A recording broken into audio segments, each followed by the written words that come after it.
My last name is Lee. Lalinoa.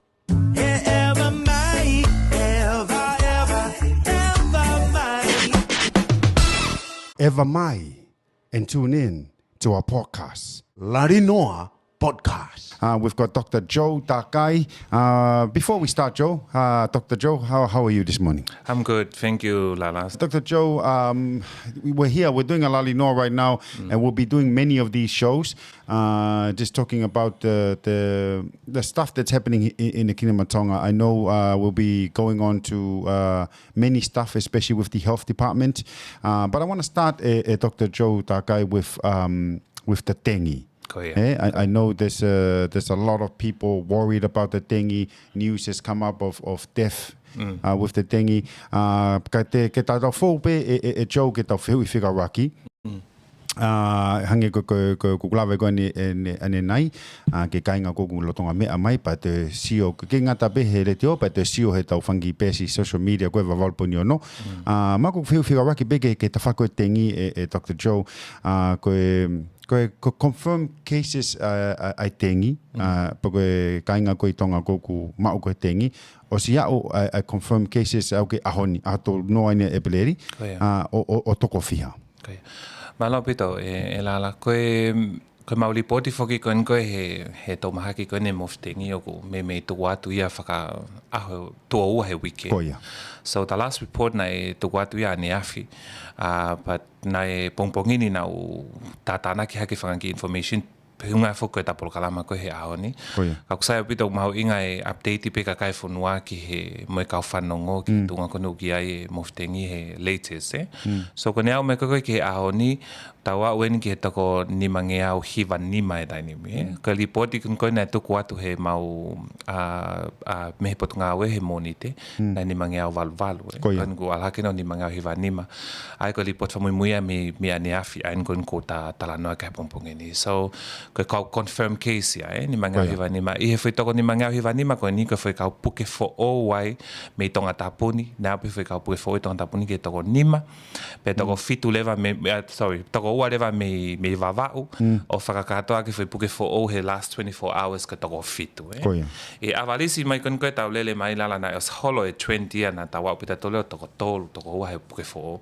ko ni tatu ki kaka ke olunga no foi ni he hiva ke hongo fulu aya na e fai pe mau ki whakataha ne awhi o mau siofi o ku te ai ki foi wave ni au te ki kakahake ke olunga e tau whika pau kai penga I makatunga ke ko tuite tato klave kai ngai whiu ia nai o whai kai no siofi na whai whainge ku te haki type ke hei te hu mai ki tongani ka ko whakaampe ke ta nofo he whiu I ko ni e whika ai ka toko fitu fo o ko ni toko ua me vavau toko nima me tonga tapuni hala e ua ia he ripoti he ane awhi pia muha pai ai ko whakatoko ko whakakatoa ai ka puke ko au ke toko ni mange au hiva ni mane afi ka report ko na tuku atu ko tu mea ke ka kai fonua he ngahi he PS Facebook ka ko ai pot ngawe na ni mange au valvalu so ke fu mea ka hango lawe whakama po whakarele ia toku o tok update he report e whalaite but for our program ko tu yuk sai pe ke tuku pe ngai fika ko tawa ke tai ni mi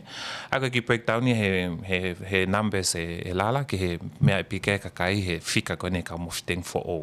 Dr. Joe, mā koe uhinga koe, lahi koe message mai koe, keuken message mai peka maua e hele tio koe nipa, mo toinga koe u media outlets, koe na uhinga koe ongongo ko hau koe o si ai mate me tengi. Mā koe whiu hoko pe, ke lava confirm mai, pa ua koe ki ai, pe lava confirm mai ai to'u koe ai ongo mate koe ni, pa mo u whanga information whakaikiki peke mate.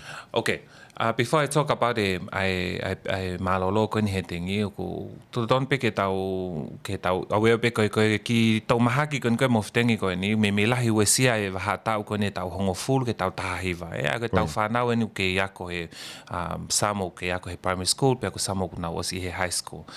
But that doesn't mean o ke puke ai ilalo hi fe tau hongo full pa mo kakai lalahi Ko ya. Aya ko basically toko lahi kon ko foi toko ni mangeau kon ko na fake tala no ni mangeau hiva ni magoni so most for populations of fall in ya ke age group ko ta hongo full ke ta hiva foki ko ki fe hui kon ko I pick up ko ngo ko no Malo Lahi reporti we had two now foi toko wa ni nai toki Malo Lahi pen he wiki eni kon ni na tok mari watu ai ko toko wa ko ni e lala ko toko ta i age group ta hiva pia ko toko tahalewa ko ki pepe ia he mahina fitu mahina fitu ai ko ngo foi keisi e ua ko osi whakapapau na ia pe whanga ki keisi au ki mua nai whaipe no Lalinoa ka nai ke peke aha relate ia ki he tengi ko toki foi Malo Lahi pe ko ngo foi keisi ne ua kuna pekia pe nai os whakamapo opu ko to he kau toke tā me kau ngā we ngā he sivi me ngā he mea ko ia ki he ongo keisi ko ni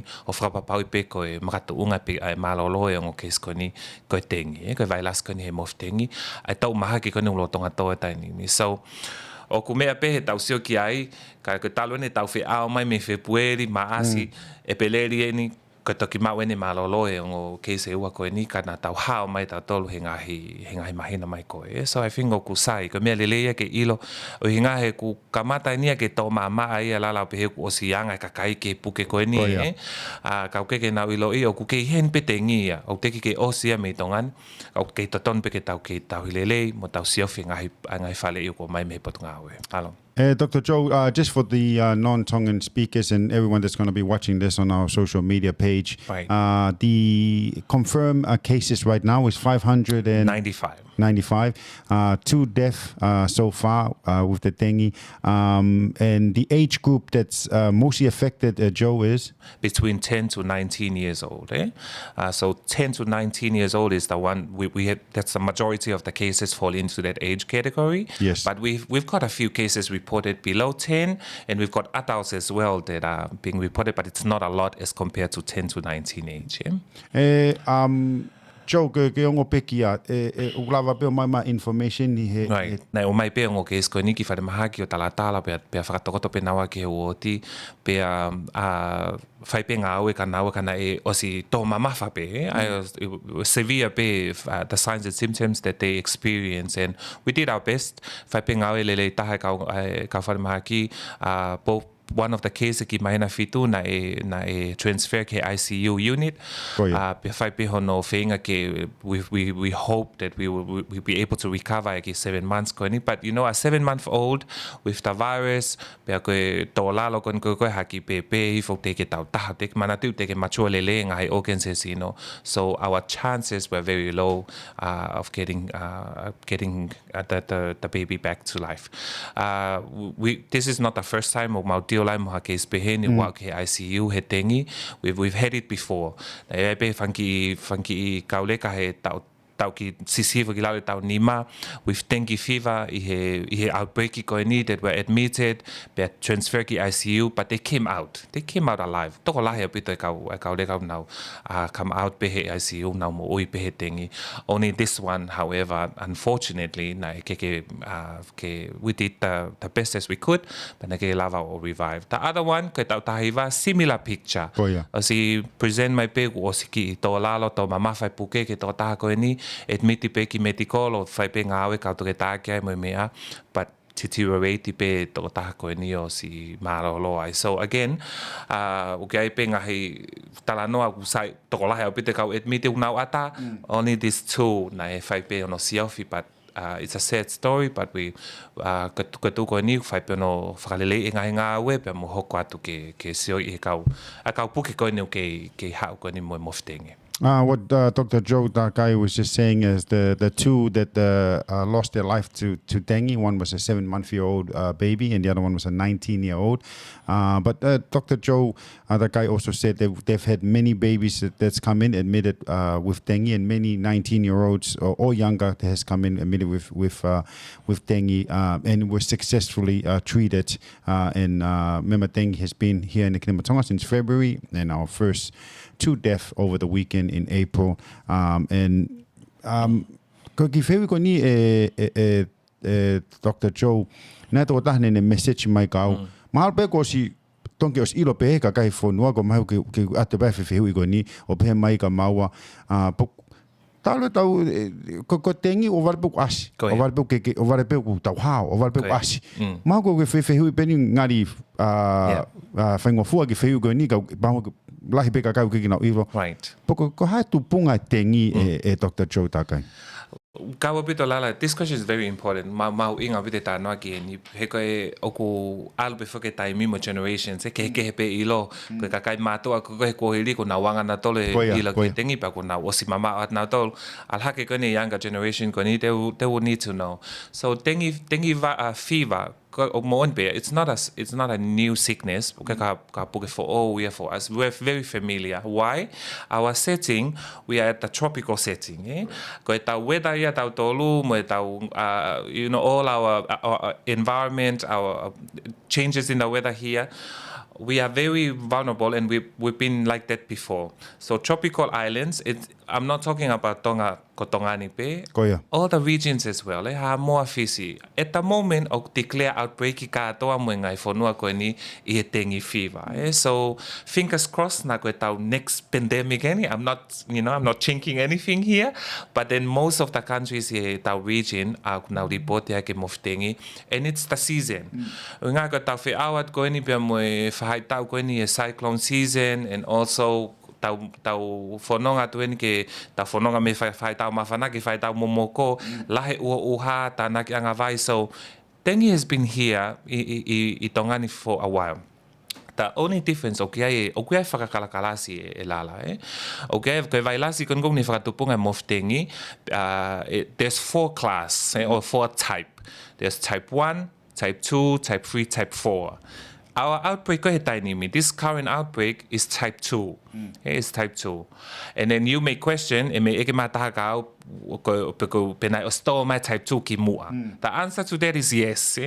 As it my type 2, we had 2003, but na the outbreak had 2017, type 2 pe moya.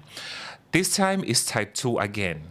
So the possibility at tolu kon ko kakai ko na was exposed ke type 2 before, or that was immune datole kiai. That is why we hardly see a puke he kakai lalahi.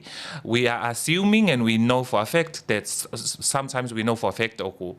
Those people, okay, now te puke mai he foi outbreak ko ni they have exposed to that dengue virus type 2 before. Ko mea now immune now tol pa now ke Hawaii.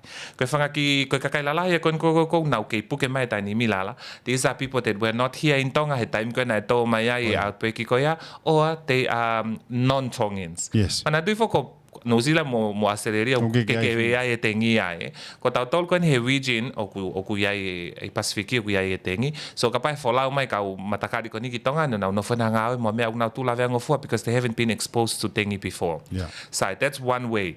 The other way is that kapau ke tau mahake ko ia ke foi type ke he o ku hu mai ko ia pa te tau puke ko toa tau la he ku tau o si immune tato ke type 2 ka tau la vengo fo tato ke type 1, 3 and 4 ma mahino pe ia. So right now the common type ke ne whakatupunga ha outbreak ke dengue ke type 2 and type 3. Ka type 1 and type 4 is very rare. O ku tatai taha pe pa ha malofia to mahata outbreak he dengue o type 1 mo type 4. So ko wapen mo tolu tau tiul mo ia. Ko fisi he taini milala o outbreak type 2 type 3 a fisi he taini. Oh wow. Samoa o tatawa Samoa mo tongani taini we are declaring their outbreak with type 2. So we haven't seen type 3. So we are anticipating tau novo pe o taritari because ko fe fola wa ki o fai pe. So anytime now, e hu maya hataha me fisi ki tongani, o maya type 3, pa ko tau puke he type 3. So we are looking into, that's why tau ke lele pe ai me moftengi taini mi, we're just, being cautious or aware pe na te aha ki foi type ke he te hu mai ki tongani, because we've been good he February maase pereri lele mai ko ia ke ka tau mate, but then with type 2 ko ene we tau ki foi mortality e ua, and we are thinking along the line na te aha strain ke pe ko type ke hu mai ki tongani o whaenga aue ki hono te siki whakapapaui. That's why I think ko uhinga ia pea moe wai o kuru kei tō mai moftengi mo whakatupunga. So this virus o ne whakatupunga moftengi. Hanga whewhi hono mafola o whakamafola heki inse ki te koe namu. yeah. And that's important ke tau talanoa ki ai, because most of us o tau assuming koe puka tako puka he tengi e whewhi e whunga ku mafola ai. O pau ke iai e mosquito ia pe koe namu, ka te hanga he namu o whetuku e ki vai las koe ni from one person to another.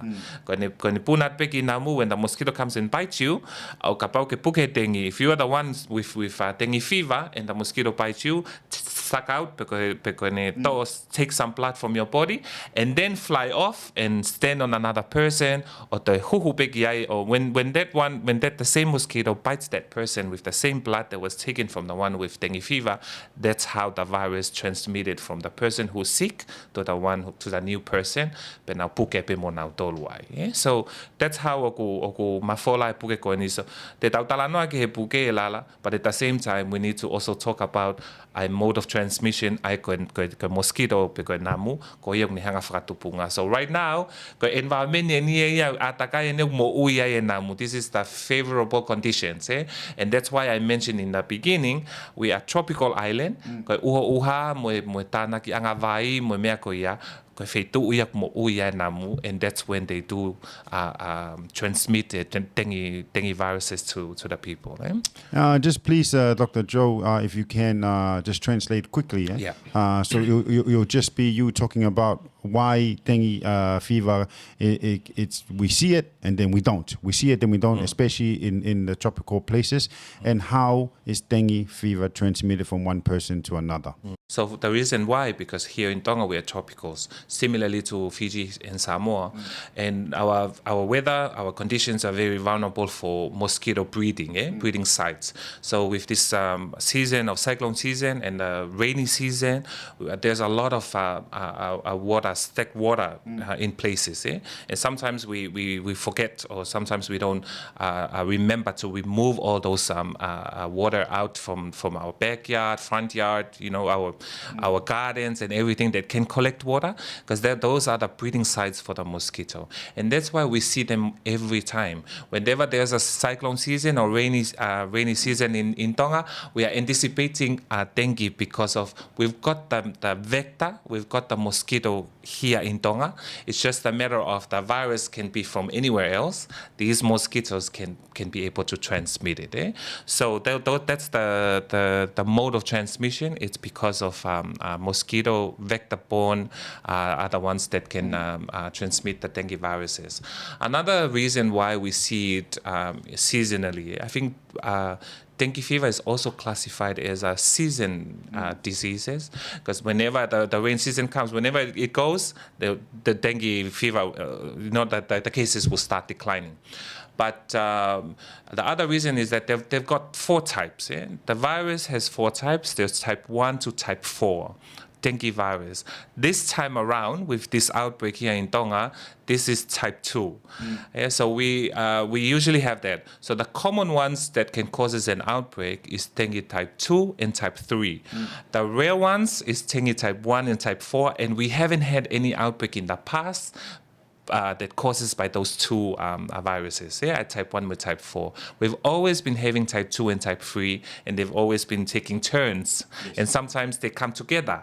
So we have, here in Tonga, we only have type 2 at the moment, but Fiji has confirmed that they've got type 2 and type 3 with their outbreak at the moment. So here, coming back to Tonga, we're just, anticipating it's just a matter of time that type 3 can also come into the country, and they can cause more cases that for us to see with this current outbreak. But fingers crossed, we are not having another type. We're just having type 2, and but work is still ongoing in the Ministry of Health, just looking and testing people that are coming in with dengue to make sure that we're still seeing type 2 only, not any other new stuff. So if you get sick with dengue at this outbreak, Lala, with type 2, you'll be immune to it. But at the next time there's going to be an outbreak, who knows, maybe in the next 2 to 3 years' time, we've got another cycle, you'll be immune to it and you will not get sick anymore.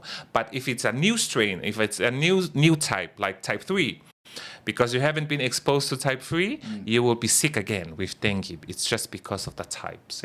But again, that's how it is, and that's how the science evolved, the virus evolved as well, and it's always good for us to know the main causes of it. Thank you, Lala. Dr. Joe, I want to I had to give you mea hoko I api. Koia.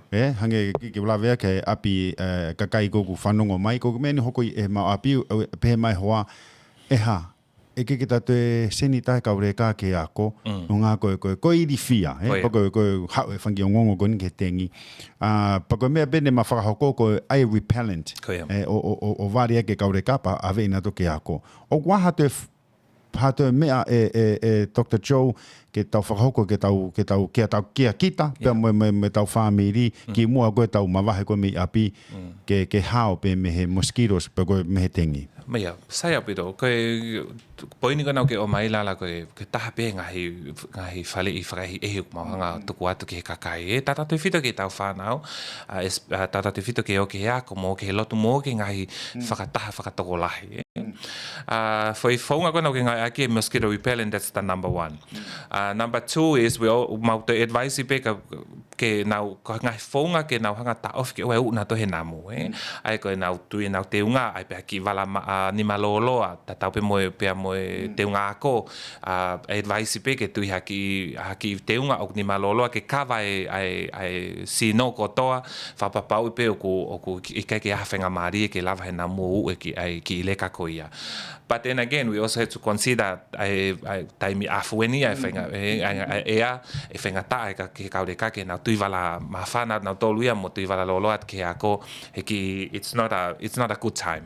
Kako sai peko tau alan ki whaitau momoko ki mamaa ki to o lele yang e whikau ko ia ke whanau. Ta tau pe mo tatolu kene kakai lalahi. Tau ke ngau akpe mo whaunga tatau. Mosquito repellent, ngau akpe mo ki tui te unga wala loloa mo mea koe e tokoni pe mo e katau to. Another ki poine tako whakampe ke o hanga pe o advice e ko tu this scenario is using you as an example. Ka ko tu whanongo mai pe mo ngahi mātu ai me api ke whaunga tatau. Ko advice pe ke kapau te tau whoki ki he makatunga koe tengi, koe awe he namu ka pau ala te whanau ke he api ako, o ke ha namu he api ako, hao pe whanau ia. Ai ko whanongo mai pe ai pule ako me kau whai ako, mo tokoni mo tolu ia whingai ke maa e api ako a Takai, ke whapapau yo ke mo ui e namu ai, hange koe ni whakatata keni. Remove, ai o discard pe ai o whakaauha e ngai whetu, e malawai ki tok anga vai. E ukai whake ngahi api ako nau tongo ue, nau hanga o teu I nau whanga ki api ako aki whanki, especially u vāteka kon ko mau, nau tongo ue whong nau ngau ai. These are places e la vai o tānake vai ai, he uha koe ni, e pau te tau lapera tolea misi. Ka mea pia ke whai, ke apia ki taimi, hanga pongpongi mo e whawhi, ki Takai ole whanau, sio ke u eria ko ia, tōwhi wewe, whakaauhe ngahi breeding site ko ia, u container ko u mea ia ngai aki ai mo tolu ko mo whanki activity he ako, e malawa ia ki tō noa I tua he o tānak vai ia ahe ua pe tolu, e mo ui e nā mui ai. Ko mo hanga ko o whakaauhe ngahi breeding site ko ni he api ako, e ma ai pe api ako, he keke peke mo ui ha nā mu he ngahi api ako, ko e wat koe whanau koe ke ako safe ia pito pe a Takai ako ia. Pakapau pe e lala wau ia ka hatu unga ia, o ku mo kisio mo tō mātua ki ngai area ngai api ako ia o ku kai peke whahanga aue ki ai ripoti mai mu tolu ia ki he potu ngā aue he lava whaeta ngā aue potu ngā aue ki ngai ako anga kai kore ki hangi ki kau whai ako me ke ki whakamaa ngai vewe ko ia he api ako ka muongo iuk seifi ki awato mu whanau ki ako o mahino hao ke hana mu ia. Similarly pe ki api ka tau ngā aue kon ko whakahoko ko I api whakapapau ke hana mui api ki hao e whanau mo mo e whamiri, ta tau tof pe me ngai advice tau awe ki ngahi ako, ngai eria ko ia. O swai whuke ngā aue ia lala ki hono whanai ngahi api ako. O si e lava te kau ngā aue koni me pe pot ngā mo ui o whapapau I pia kunau hanga o mosquito spray uako ke whapapau mate ia. Ka mana tu I ko spray ia e mate ai e na Malo Lahi ia. Ko whangaki I breeding I kon koko ke whakatofua ke ai e whangaki whai namu ko ke mo uiha ke o ke nau mate na tolia he whana.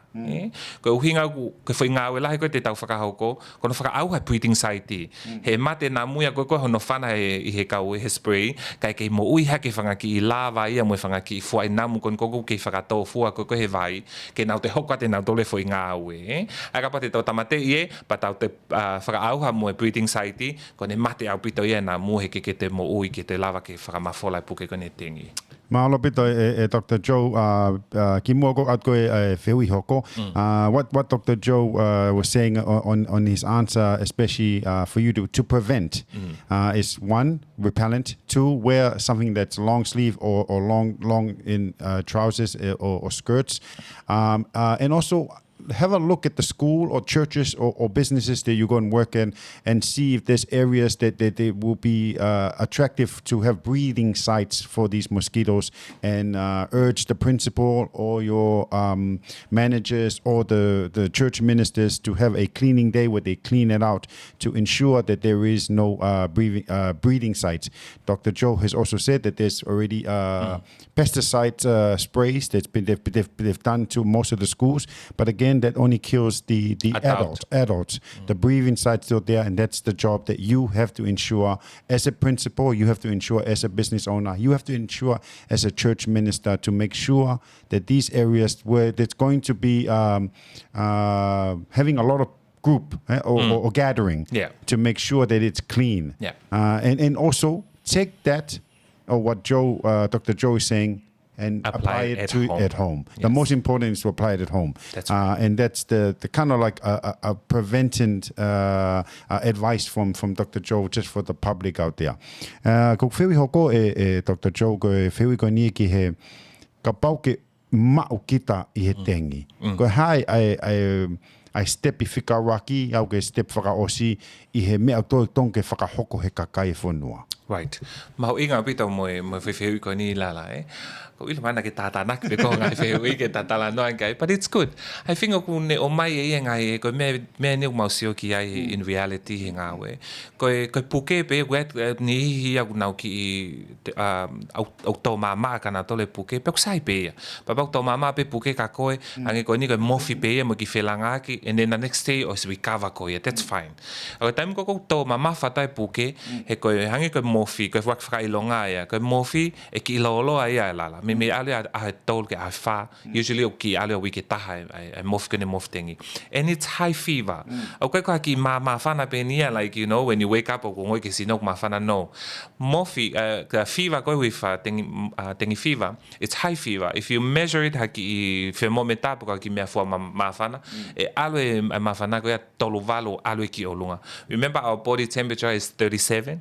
If it goes beyond 38, 39, that's high fever. That's high fever. So that's one sign of a long ay mof tengi. And then the other sign level tanaket kaya yang iko felanga ki tata fekai lakumai rash beko kulokula hesi no. Those are the signs. So I'm talking about two categories. One is when it's otomama pekakoe, when it's mild, not very very bad. That's fine because you can stay home, look after yourself, and you recover. If it goes beyond 2 to 3 days or alatu and the signs are still there and it becomes severe or worse, that's when you need to come to the hospital. So when you do come to the hospital, come on that time. Do not wait until bleeding happen and also shock.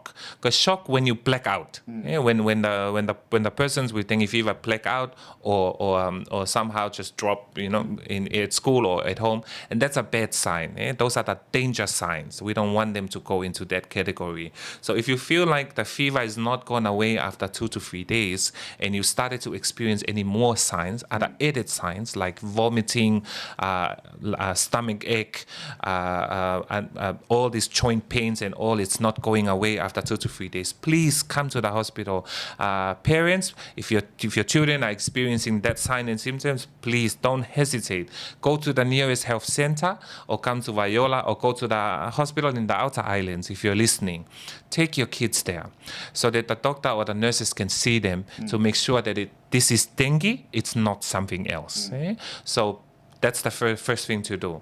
And then they will advise you from there. If you go to the hospital and they do the testing and they said, oh, it's okay, you can still go home and watch for another day and then come back, please do that. And then if you go to the hospital the first time and it's very bad enough, they will admit you. Then now go straight away, and then there'll be like close monitor and everything in the hospital. Ko fa amu bege mahina foi tala no kini e lala. E kwa kakai no no fa pena to a ni ma hono ya pi mo puke to ki hau na to na was ya na to le ki stage to lalo au pito an ko hoko ke tau fanga ki case kon ko ne au ko pekia. O te tatari ki te faki ko ya. A haua pe a tolu hau leva. Hau leva ke fai CV ka pau o whainga maari e pete ke te whok peko ki apo tahi lelei, ka e te advisor peke ke te whok ia ngā o se a taha pe ua ki te follow up peke mahino sai au pito. Mo tolu kon koko whemau ke tokoto au pito, o et mita pe mo tolu he wawe taha ke whai hono si ofi e taimi ko ia. Of course, wai pe ngā effecta ke he ia involve tai lala he taimi ko haa ki whare maki, mahino pe tari ia o tari wholoa, mo mea ko ia, ka koe kore pe oe fo i he whonga ko ia. Koe kau ngā weu whakahoko nau lelei taha, ke nau siot ka mo tolu ka pao te mulawa anki whare taha tala. Dr. Joe mako ko os mahino mai a ho famatala ko ia ke tengi ba ko fa pekto ko ni atu ai fangi famatala ko ni pe ko famatala whakatonga te e Joe pe famatala whapalangi e Joe ko me ta ko sio ki ai ke anga pe hangeu klau te tala no pe he me ko hoko pe i a mautolu o vare pe o puaki mai e taha kaunga ue ko mao e flu. Pau na foki mai pe ko ke ngā ue. Pau e kengai patam pe mai toko taha. Man, ko flu ko ni e lala. Ki COVID flu e ko ni. O waha uhinga. O ki COVID flu ko he tau ni me flu ko ne ke mao ko tau ko si mo tau atu. Right. Sai o pita e hono o hake mo whewhehui ko ni he ko tui mahalo kai pe mo whahinga o nau whanongo mai ke talanoa ke flu. O si mahina te ngi au tau si lawe tawa ki ai koe flu ia o ku lotonga iai pe mo ki tau mahaki ko iau tau e tai nimi tonga ni lala. Again, ta tau pe flu mo te ngi, hau pe mo season. Ai koe tau whahai tau te ngi flu pe nia tau tol katak. This is the flu season at the moment. Why do we know that? Because we are transitioning from the warm weather to cold.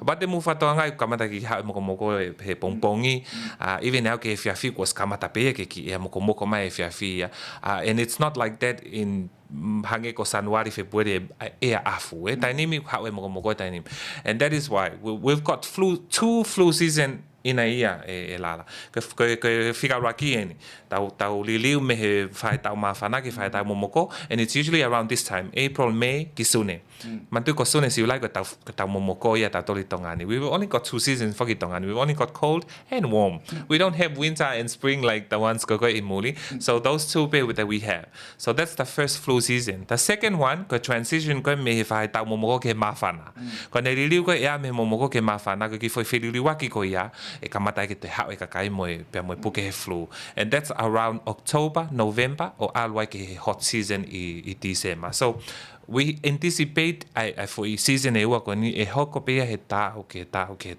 ko fehu me gona pe kamo ki tau mama fai e ni me tau ko si. It's a good question and it's the right question. So last year na hoko mai flu season ko tau ko si lala, it was okay na ke ha confirm ya ha puke pe ka vailasi he taimi ko ia he ku tawa ga maheni pe ta tole ki flu he taimi ko toa pe. So agi hawe ki momoko ki puke ki tare ki ongo pe ki mama fana filanga ospe a e work fok pe no mol pa ki hawe ko ki ngawe.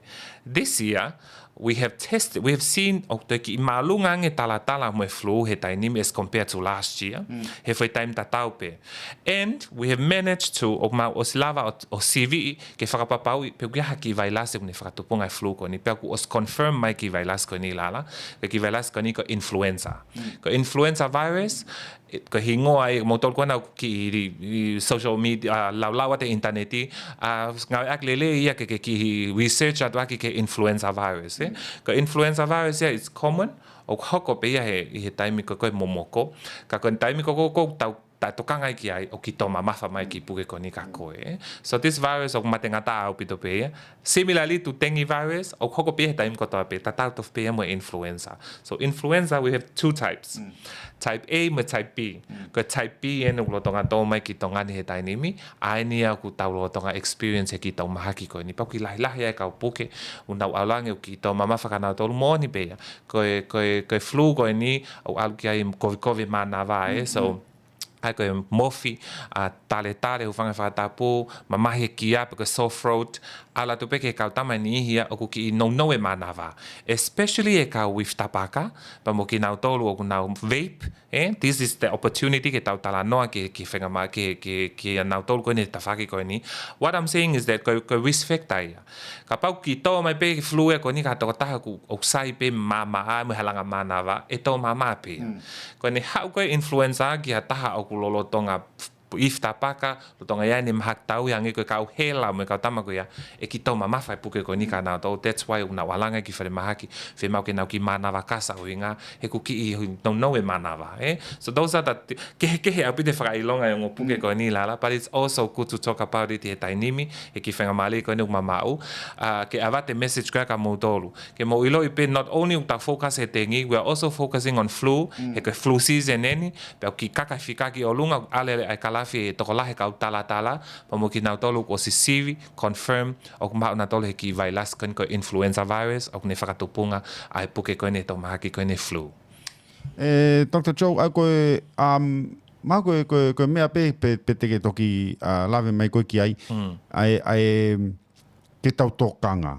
Wai ka se ni ihi ia mahaku hangi ko lave ta osianga ta toke ma e flu pa ko tau takta wai be wai le fa palang ko remedy pa ko wai be tau funky o o tau fa hokra to tau ma e flu follow in lemon ha pa osi pa tau outbreak va to ke nga we outbreak to hokate tau me ko tongi ta fai a ko ya ko ha tau fi ha fi fale I he taimini. He ko kamata ke tō mamafa flu, wai mo tengi, kia kita, o kamata ki o ngoi, o ki off. E ngoi o ki off e ahake pongpongi, po ka hawhi whare ika ke tō taha ko ia, o ke hokatu pea, follow inu pa hokatu pea na ahoa na tō. Thank you, Lala. Before I talk about a whale mo whanki remedy ko na nage talanoa kai, I just wanted to ke hanga o mai hangahi fact mo ngai data ke whakamalohi ha ke talanoa ko ni na pehe ka kai ta whau pe whanga flu ko ni but these are information of mau ko mau lipoti kon ko wiki ko o si tala mo flu o ku kaka fika ko ni ki o lunga and I'm talking about the numbers ke tala ko ni and this is o kai ko tonga tapuni pe o ka pe mo motu he tala lipoti mai ai kaka na ufika ko ni tala mo flu ki o lunga so he wiki ko si ata pe and we don't usually see this ko to lahi taha kau tala ko mo flu o na me ofi to te au he wiki and that's a lot he ko flu ya ku me no fo pe to ko hongo fulu to ko wanoa I he wiki una tala me flu ko no fu ta polo ta fika ala ke of ke te au and out of those 100 cases that we see he fale tala 25 of these cases elala now is severe confirmed of now maunatole influenza virus. And that 25 is a lot. One case is already a lot for us. Ko wanima ko ni kawi e tokolahi. Out of these 25 lala, one is currently admitted if ade mahaki e tainimi ko tokota ko ni ko tokota it's adults ko tokota ko kakailala he no to ki puke ko ni tokota ko ni admit ki fane mahaki pa ko tonga I ICU. Wow. With the flu B kon ko tonga to e tong mahaki. The reason why ko fra mamafa ki heni ko mahu inga ya hangi ko tala no na o e to mama pe ta wosianga ki ai. E ai of course e ai fa hinga to mama pe ki ai hangi ko na lawe ki ai ka tamo mo ilele pe mo mea sai pe ya e ten ospe ai fe na sai pe. Ni ihi kon ko with risk factor na to mo ngai ma tauhi ko na to ko no tu la vengo fua like younger kids and older generations. Na to le e ki to mamafa ke puke ko ni o na tolo ta kotoangi whare mahaki with complications. That's not what we want. Ka ko hinga tatala noa ke whi whai ko ya sai. Haulewa ki he whehui koe na tala noa ke alala ke whale I. Very important. ka kutoton ke ilo e makatuunga ke ta ilo me ko ke fai so first thing na ta na kala ki home remedy very tonu apito pe o ga fuke ta fanga ki home remedy ta tolu ko inu ki vai mafana ki le mani ko ki sinsa mo hani very good sai apito ya pa ko fonga pe o kune to e covid mana va mo tare mo ngoi ko mama he kia for fa vai fanga fa tapu ko ngai frailo ko ya to e fanga ki remedy ko ya and it's recommended pe ko sai pe ko mo tol ko no lava fa ka ho ko fanga ki fonga ko ya sai apito e pa pa ko ngoi ko sai fa laka ki ai ho fa ilonga e puke pe sai pe ho ko te fononga pa pa le ko fai fanga ki remedy ko ya ke nga ue ya ma hino ki to mama fa puke ka ko that's when you need to seek a doctor or because seek help ki fa mahaki ton sai apito pe moya the other remedy ko follow fanga ki foi akau sai with this flu season mo vai lasi ko ne influenza o ku ke mate influenza ya ki antibiotics because foi akau ku ke follow penicillin me mega no ko vai lasi o ke foi akau ton we ke tamate vai lasi it's timely pe ospe ia tol pe fa reverse pe vai lasi and tol pe sai puke ko antibiotics like penicillin ko amoxicillin ni mo foi akau family ko ia they are for other germs. They are not for virus. Ko ampe ke frase ni e ko me lelena o hake lala ki foi konga ko ia. O e follow no ia foi akau. Ko foi akau pe tonu ki flu, ko panatolo pe wai, he hanga panatolo tu hi foi mofi, tu hi foi felanga ki, ko au ngai e panatolo. Some people o na to mama pa ke na fu ignore ngau e panatolo, but Panadol is actually the right medications e time kon ko flu. Peka paule va te ha foi akau ke ku I api ke fe mau ke follow ko tu mau sa ke advice ka to ke ta pe ko anesi ke ne what if I falei to no pa ke to ki follow foi akau ko ya to ko ki me api ke ko sai ho fale I goia e Dr. Joe ko iro pe ta ilo pe wai pe me mi pe familia aku ko iro pe wai pe me mi pe family la he pito tongani o wai pe na ki pharmacy pe na to le na api pa na pe mai pe na wai pe na telefoni mai ko fanongo ke puke la wai ki foi ka hen ko me au hoko fanongo ka Dr. Joe panatolo pe ke tokoni ke mofi pa fa hoko pe fangi remedy pe ko inu ko ai vai mafana mo le mani mo me goia ako Dr. Joe ko mako fehu be aku ko ke ta session ko ni me pe ke ilo kakai fonua ka ko osi beni o sia ta no mo TongaHealth ke hokate ma programa pe mo Dr. Joe ka ki mo ko osi ko ta programa ko ni Dr. Joe wa ki me o ke fema be ko ke lave ke ilo kakai fonua right. Malo e whainga mariko ni lala. The first thing that I wanted to voice, because me peko wha amke te whakamanato pe, with this ko flu season ko hoko mai tai ni mi, os mahino peko ki vailas ko ni alu he ea, whakamafola he ea, e lava ke te puke ha toko lahi kakai. Ko pese ti lahi taha kau talang e tai ni mi ko kakai la lahi ne tau mahaki ko ni. So don't take this for granted e pehe ko tau osianga mahen ke puke ko e flu. Please, tokanga.